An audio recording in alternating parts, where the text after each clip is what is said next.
After all that, to get to this starter motor, it looks like it's going to have to be engine out job.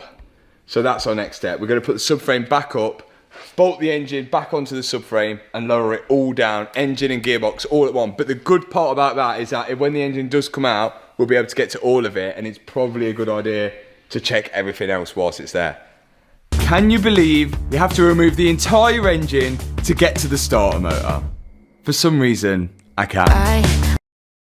So it looks like it's engine out for Carol the Cullinan. Taking off the oil lines at the front, which go to the oil cooler, because the oil cooler and all the radiators are going to be staying on the car whilst the engine comes down. Then I can start removing parts of the suspension. Ooh, what's that?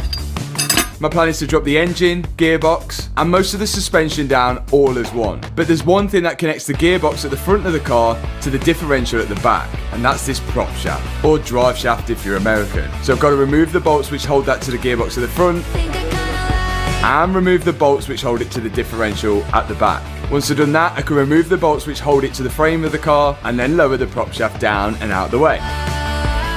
Now, the car can come back down, so we can start disconnecting everything at the top, which means all the hoses which go from the engine to the radiators at the front. Remember, all the radiators, aircon condenser and oil cooler will be staying on the car whilst all the engine comes back down. My dad's on with disconnecting all the electrical connectors which go from the engine into the engine's ECU. Then I'm back over with the final bits on the suspension. And I'm also tying the brake calipers up out the way. That way if we don't disconnect the brake line, we don't have to bleed the brakes when we put it back together. All we've got to do now is lower the subframe onto the axle stands and then undo the bolts which hold the subframe to the chassis of the car. We've already disconnected the steering column from the steering rack, so when we lift the car up now, the engine and gearbox should stay on the floor. But we've got to be really careful that nothing's connected still, because we could risk breaking it. This is basically a brand new car. Yay! Still stuck.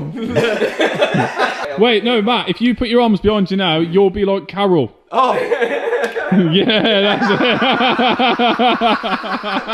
it. Oh my god, look at the size of that! Wait, where is the starter?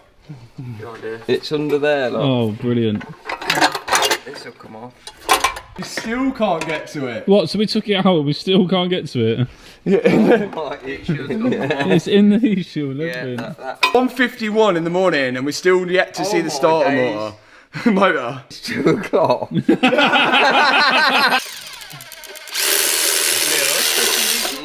Right, heat shield off. There it is! There she is, look. If this spins every single time with power